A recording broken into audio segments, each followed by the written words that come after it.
Hello guys ඉතින් යාලේ මම අද ඔයාලට මේ වීඩියෝ එකකින් අරන් ඇවිල්ලා තියෙනවා වගේ FB එකේ ආසාවෙන් බල බල ඉන්න වීඩියෝ එකක් මිස් වුණොත් හරි නැත්නම් පෝස්ට් එකකට කමෙන්ට් එකක් හරි ලයික් එකක් හරි දදායි දියේ පෝස්ට් එක මිස් වුණොත් හරි නැවත කොහොමද මේ පෝස්ට් එක නැත්නම් වීඩියෝ එක හොයාගන්න කියලා කියලා දෙන වීඩියෝ එකක් අරගෙන ඉතින් වීඩියෝ එකට යන්න කලින් ඔයාලා තාම මම සබ්ස්ක්‍රයිබ් කරලා නැත්නම් දැන් මම ගිහින් සබ්ස්ක්‍රයිබ් කරන්න FB page එකක් follow කරන් යන්න ඉතින් අපි බලමු කොහොමද මේ නැති වෙච්ච වීඩියෝ එක නැත්නම් පෝස්ට් එක හොයාගන්න කියලා බලන්න හරියාන උදාහරණයක් විදිහට මම පෙන්නනම් මේ තියෙන්නේ මම FB එකේ බල ඉන්න වාහන පෝස්ට් එකක්. ඒකට මම ප්‍රයිස් කියලා මෙන්න මෙතෙන්ට මේ විදිහට කමෙන්ට් එකක් දානවා.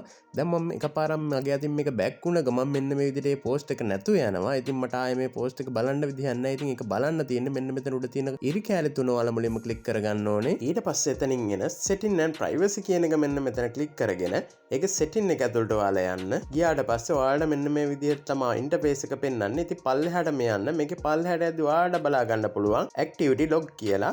ඒක මෙන්න මෙතන උඩින් තියෙනවා නිල් පාටින් ඔයාලට බලාගන්න පුළුවන්. ඔයාගේ FB account එකෙන් කරපු සියලුම දේවල් මෙන්න මෙතනින් බලාගන්න පුළුවන්. වීඩියෝ වොච්, ඒ වගේම ලයික්, කමෙන්ට් කරපු දේවල් වගේම group post දාපු ඒවත් ඔයාලට මෙතනින් බලාගන්න පුළුවන්. ඉතින් මම මෙතන view comment එකට ගිහින් ඉවරලා මං දාපු comment check කරනවා. ඉතින් ඔයාලට මම ඉස්සෙල්ලා පෙන්නන post එක මෙන්න මෙතනින් view comment ගියාට පස්සේ බලාගන්න පුළුවන්.